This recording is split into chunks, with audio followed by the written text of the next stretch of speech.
Okay, magandang umaga sa ating lahat. Sumati ng biyaya ng Panginoon para sa araw nito. Patuloy lang tayo mag-aalala ng kanyang masalita. Dito tayo sa Romans chapter 7.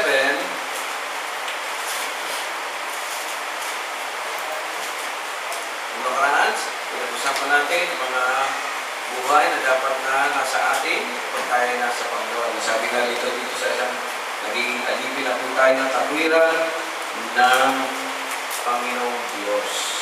Ayan. Sabi doon sa verse 20 ng chapter 6, nung alipin pa kayo ng kasalanan, hindi kayo saklaw ng katwiran. Tama naman po yun.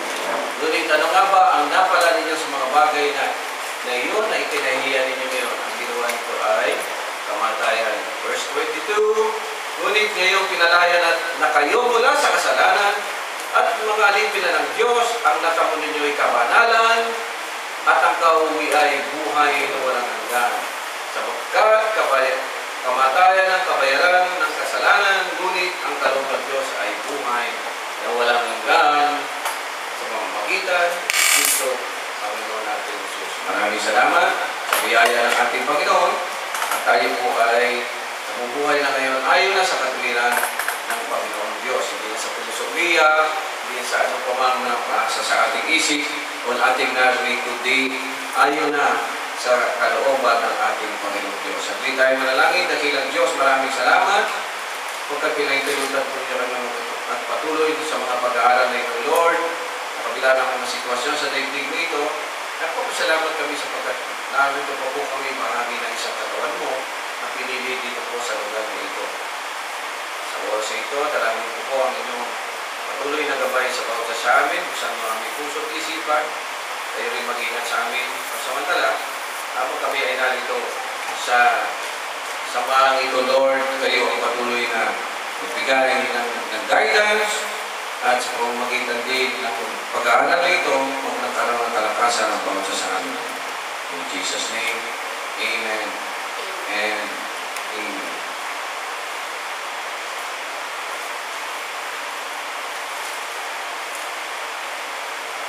Ang Christianity po ay isang pamumuhay. Ano po? Ang pagkikristyano ay isang pamumuhay at ito po ay guided ng mga prinsipyong mga Diyos.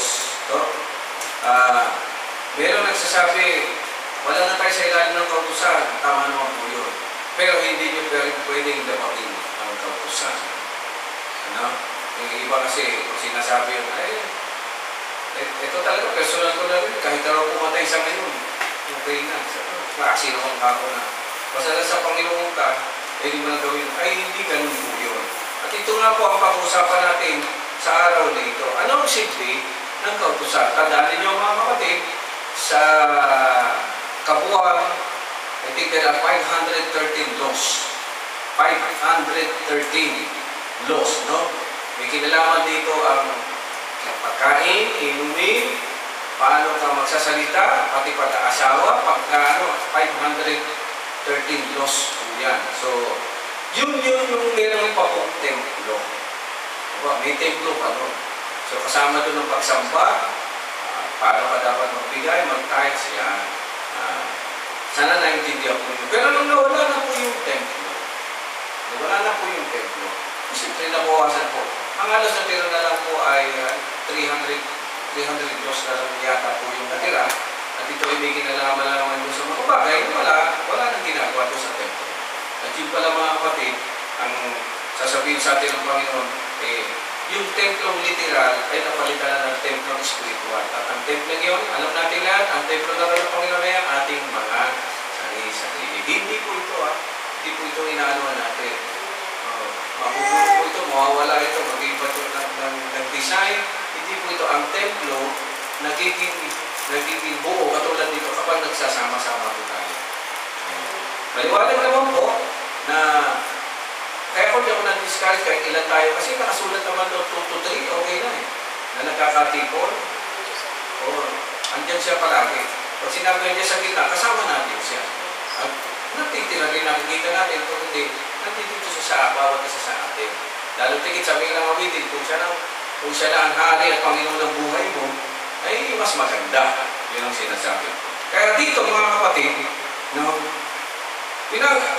Pinaintindi sa atin na yung kautusan ay salita pa rin ng Panginoon Diyos. It is guidance po yan. Pwede po natin gamitin yan. Hindi ba naman kasi iba yung kapal na, wala na tayo sa ilalim ng kautusan kasi sa mga Hudyo lang yan. Hindi po natin pwedeng sabihin ito. Kasi ang kautusan, kahit tingnan natin ang batas natin, kasalukuyan. Karamihan po ng batas natin ngayon, hindi naka-pattern, hindi. At nagulat nga ako nung tinawag na ako sa barangay kung anong gagawin ko. Sabi ko lang wala sa kautusan. Kasi ginawa nga akong lupong taga-pamayapa, nakalagay ko. Tapos, ano ba ang gagawin ko? Haharapin ninyo ang lahat ng may problema. Bakit yung problema may problema? Haharapin namin. Yung pala ang gagawin namin ng mediation.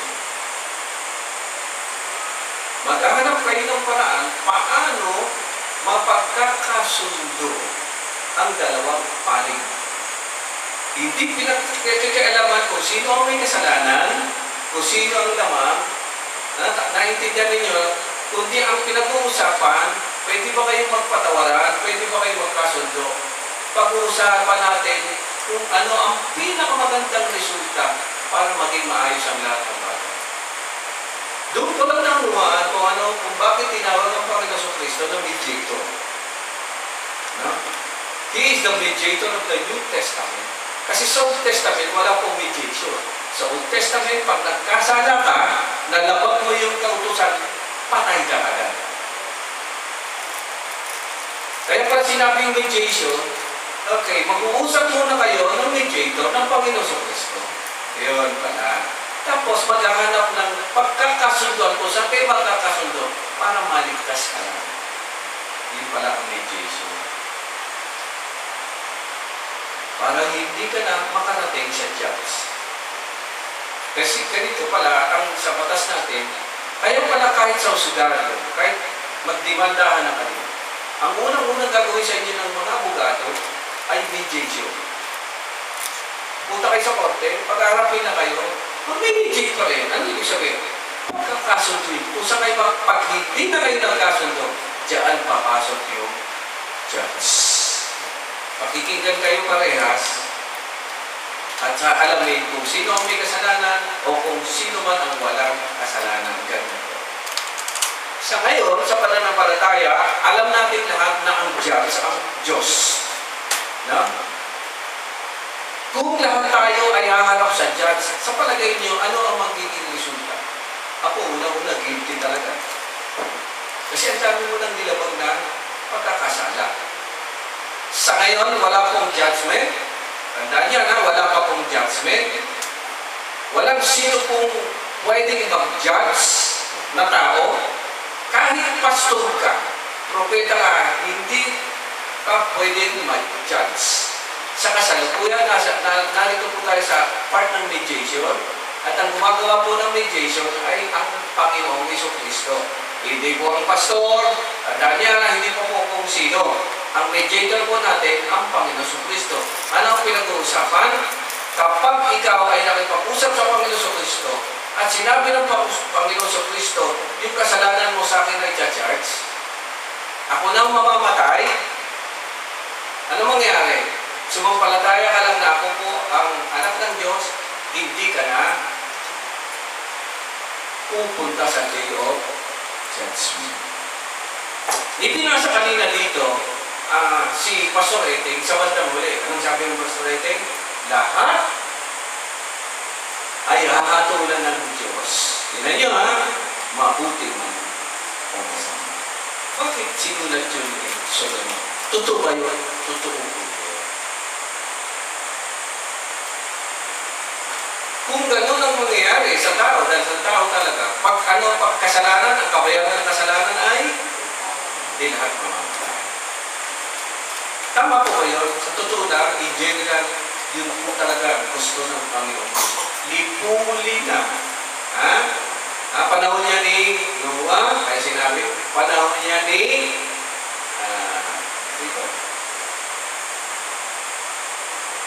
si Lot.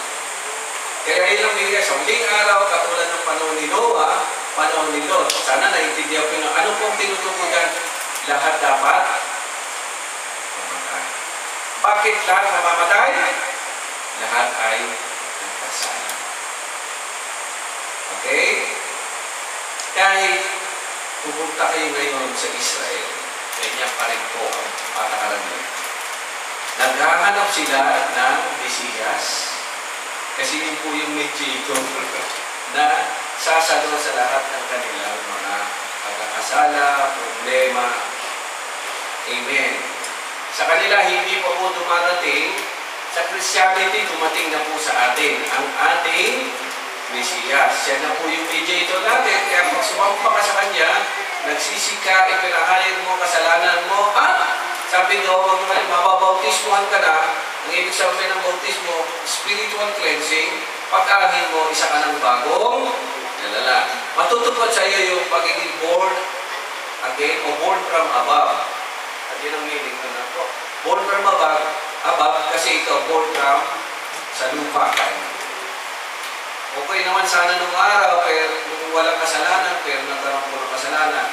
So wala na ngayon. Hindi na pwedeng i-consider lahat ng ipinanganak dito sa lupa. Kailangan you must be born from above. Pero talagang ibig sabihin lang nun, mapapalit mo ang pagkakalikha sa iyo ng Diyos. Babalik lang ko sa original ng pagkakalikha ng Diyos kay Adan. Nung nagkasala, nawala ng isa. So, ano solusyon? Panganak ang muli galing din sa taas.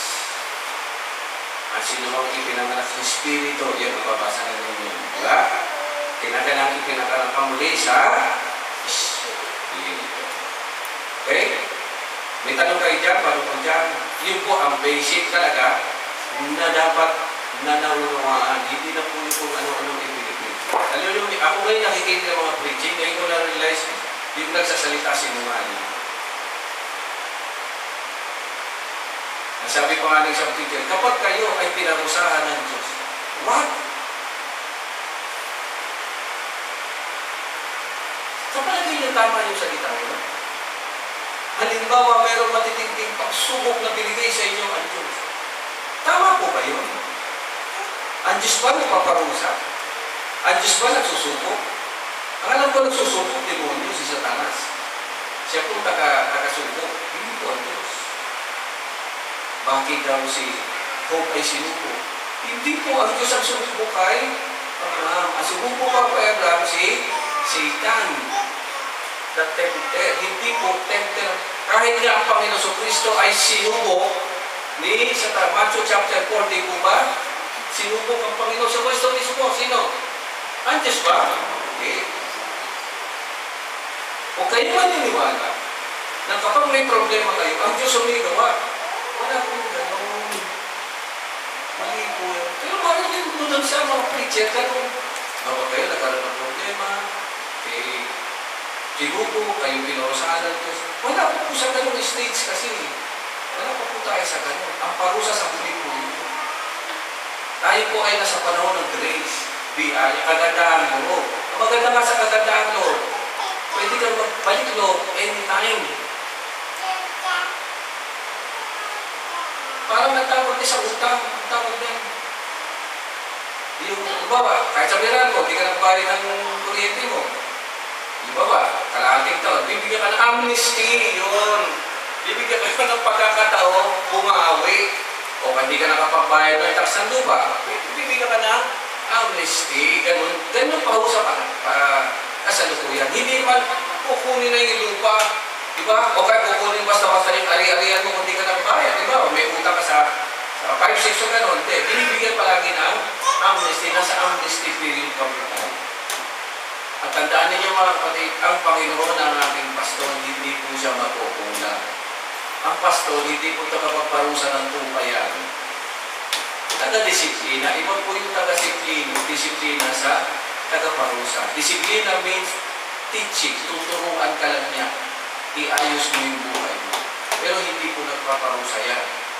Amen. Kung meron ka pang nangyari sa buhay mo ngayon, hindi po kasalanan ng kahit na sino yan, mga kapatid. In reality, ikaw.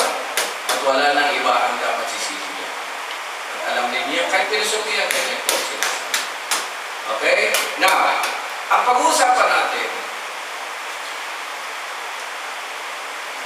hindi na natin ang 7. Ito na lang sa atin. Mga kapatid, kayo'y nakaalam ng batas.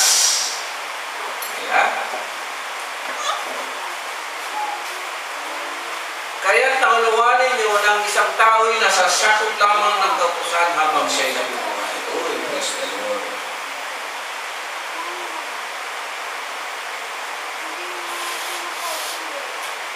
Basic po, ito na po.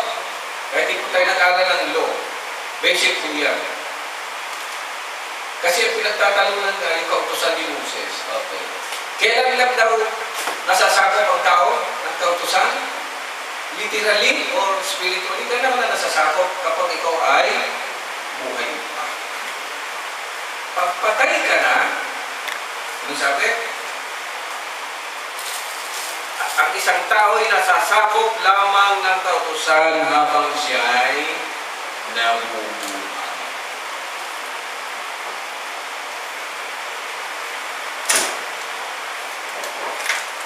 Okay? Sa mga nag-SSS dito, SSS. Kailan ninyo makukuha ang SSS? Sama. Nabatay ka. Kung may nabatay, saka kabibigyan. Kailan mo makukuha ang insurance? Kailan lang may lilipat ang titulo ng lupa, property? Pag namatay. Bakit? Nawawalan po ng power ang anumang batas, whether it is spiritual o judicial, dito sa daigdig dito, pagbuhay ka. Dito, ang ginawang halimbawa pag-aasawa. Isa kasunod dito ay pag-asawa. Tingnan natin, ha? Halimbawa, ayon sa kautusan, ang isang babae nasasakop ng kanyang asawa habang nabubuhay ito. Subalit kung ito'y mamatay, malaya na ang babae at ang mga tuntunin tungkol sa mga may asawa. Bakit pag-aasawa ang pinukuha?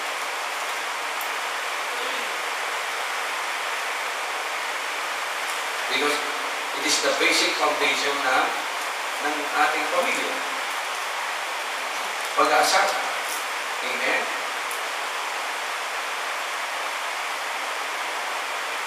Kaya nga po, ang tanong ko kagad sa tao, ano ba yan? Mag-asawa ba yan?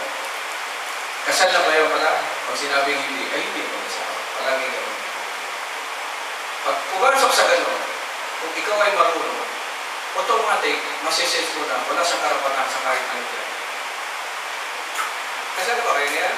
Kasal na? Miss Terika, kasal nga ito, o nandun pa nga pala, minino nga pala. Si Ete, kasal na. Ete, kasal na rin kayo? Parang nanay mo mga ano, hindi pala kasal yun. Opo, ano na ako, 28 years. Kung wala pa sa Panginoon, hindi pa sila magtatapat na hindi pala kasal. Kaya pala yung birth certificate ko, wala kapilito. Wala pa. Basta ko sabi, wala pang pangalan. Wala talaga lahat. Doon ko naiintindihan, nung nilalakad ko na ngayon yung papeles, hindi pala ako pwedeng magkaroon ng kapilito kasi nga, hindi kasal yung magulang. Ay kasal na sila noong 1988. Matama 1988, ay kasal sila. So, pwede ko lang lakad. Ang ano ko sa korte, hindi kasal lang po sila sa kanila. Ganun pa mo. Kahit yung mga anak ninyo, yan. Mawawala po yan na habang buhay pa, si Tonton, at saka si Angelo, sakop pa kayo ng mga asawa niyo, pati yung mga anak niyo. Kung gusto ninyo hindi mo pasako, gayahin ninyo yung nasa Facebook, binuhusan na kayo alcohol, kasubihin na yung mga anak, siguro, sabi ko, alam nila yung patakaran, masama lang yung basic. Meron na bang ibang paraan para kung ayaw mo na, di makipag-iwalay ka, kaya huwag mo gagawin yung gano'n. Pero, alam nyo kasi, sa ibang philosophy, talagang ang pinagdidiinan nila, yung katulad din ito, mamatay para wala na. Makikita niyo yung mga murder cases sa kasalukuyan, nilagay yung babae, pinatay, nilagay yung sa sako. Wala na, zero. Baka meron silang mga pinagtatalo ng ari-arian o ano pa man, yun ang isang way kasi pagpatay na talaga yun, eh wala na talaga magagawa. Ito ay ang limbawa lamang dito mga kapatid. At doon ipinapakita mga kapatid na ang lupit ng kamatayan. No? Lumalabas kasi dito mga kapatid, sa kabilang side, maganda ang may kautusan. Kasi ibig sabihin, buhay ka pa. Naiintindihan niyo? Mapalad ka, may kautusan, kasi buhay ka pa.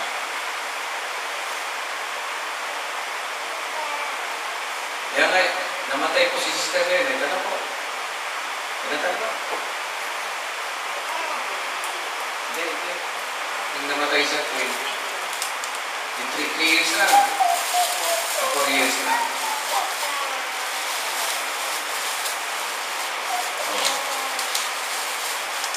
True to life story yung ate. Katabi na kami ng bahay. Hindi mo pwedeng sawayin yung asawa niya. Si Ali. Hindi mo siya pwedeng naman chicks. Kasi malaya na siya. Mapatay niya yung asawa. Wala na talaga. Even properties, nag-automatic may mga pag-iwahiwalay na yung may mag-usapin niya. Ang nakakaroon ng problema yung mga nag-iwang anak. Ano na yung gagawin? So, yun ang dito. Kaya ito ang ginamit dito. Kasi ito yung unang na-violate nung nilikha ng Diyos si Adan at si Eva, pag-aasawa. Naintindihan niyo? Pag-aasawa. Amen? Nung sila ay nasa Panginoong Diyos pa, take effect yung pag-aasawa niya. Pero nung napalayas na sila sa Eden, tingnan niyo ano nangyari sa buhay ko nila. Naghirap sila, di ba? Kakainin nila, pagtatrabuhan nila, nagkaanak sila. Ang pangalan Cain, kung titingnan nyo sa original, napakaganda po ng meaning. Ang ibig sabihin ng pangalan Cain, pinagkalooban sila ng anak ng Panginoon. Ang ganda po ng meaning sa Cain. I have begotten a son from the Lord. Yung ibig sabihin ng pangalan Cain. Cain kasi po. Eh, ano ginawa ni Cain? Para mapunta sa kanya lahat ng mana, pinatay yung kapatid. Tama po ba siya o hindi? May punto siya. Naintindihan niyo? Para maipatupad ng isang batas, i-execute mo. Kaya nga lang, hindi niya nakita ng mga kapatid na pinatay niya yung kapatid niya, na wala nga kay Abel ang lahat ng mana, nagkaroon naman siya ng kaso. Murder.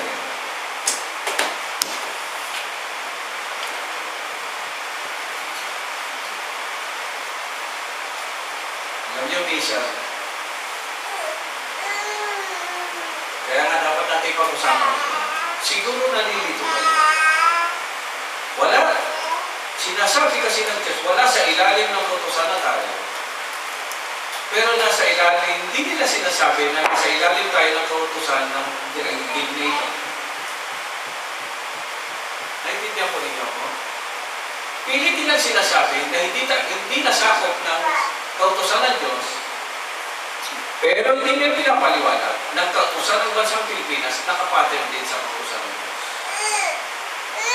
At makikita natin mga kapatid na kahit sabihin mo na wala ka na sa ilalim ng kautusan ng Diyos, lumalabag ka pa rin po. Dahil nilalabag mo pa rin ang kautusan mo bilang tao sa daigdig. Gusto lang po nagsumulat ni Paul dito.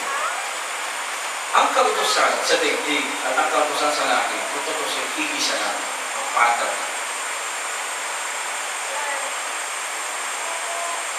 Marami sa mga tao naglilingkod sa Diyos, nilalabag ng kautusan ng daigdig niya.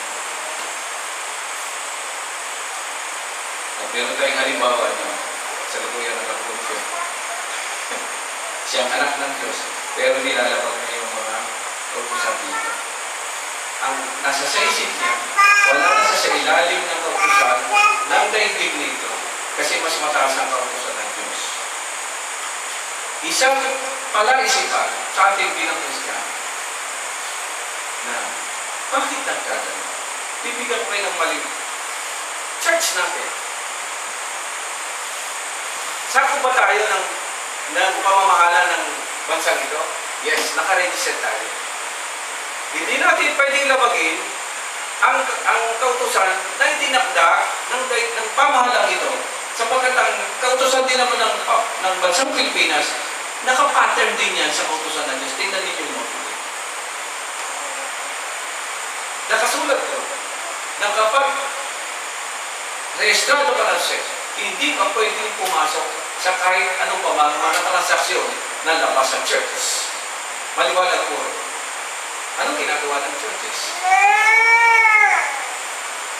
Papasok sa politics, pasin niyo, papasok sa negosyo, papasok sa iba't ibang. Ano ka? Lumabag ka ba o hindi? Sasabihin mo hindi kasi ang katuwiran mo, mas mataas ang patakaran ng Panginoon Diyos. Sa palagay nyo, nagkakasala sila o hindi?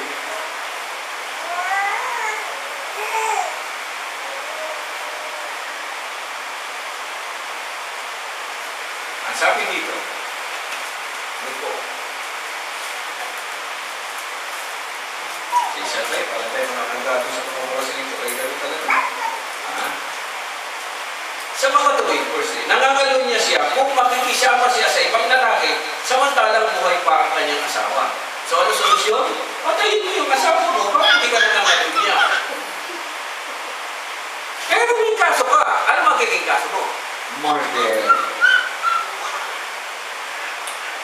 Lumigtas ka sa isang kautusan, nilabag mo naman yung isang kautusan. Diba? Ang galing, diba? Kaya pilosofiya ng tao, mag-iingat tayo mabuti. Okay. Gayon din naman, mga kapatid, namatay na tayo sa kautusan. Yan. Bakit kinakailangan mamatay ang Panginoon sa Kristo? Mga abogado. Okay. Bakit kinakailangan mamatay ang Panginoon sa Kristo?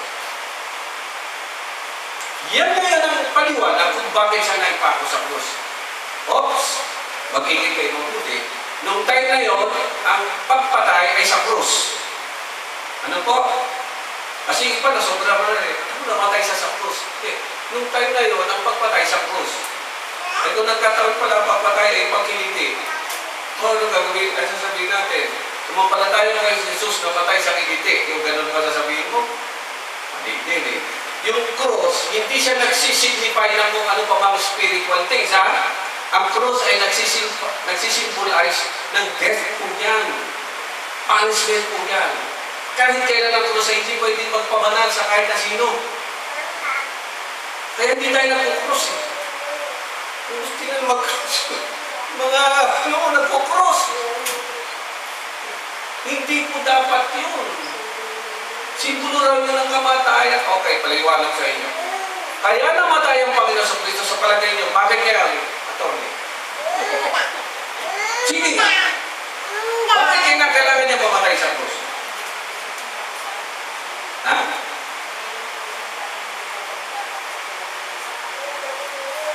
Oo, sige. Tute, ito, palagay ko, ano? Magaling ko siya.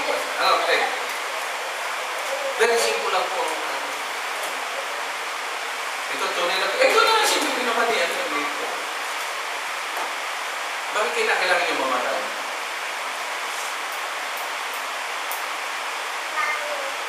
Ano, kasunod ako ito. Binasa natin. Ulitin ko.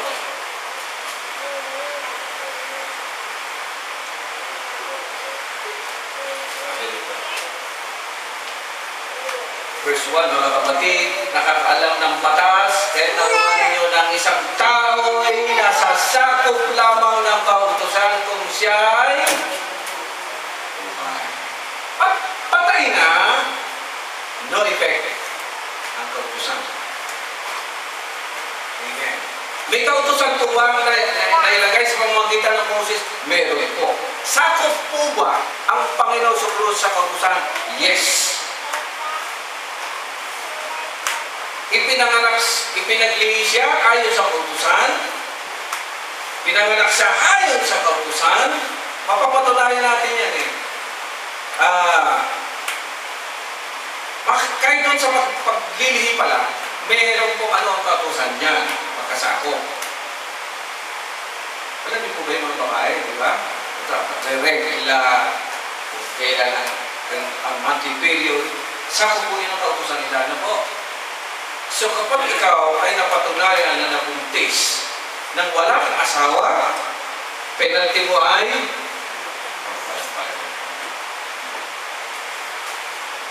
hindi po ba nung nabuntis si Mary, alam ni Joseph na hindi po siya ang tatay. Amen. Pero si Joseph ay boyfriend niya. Di ba?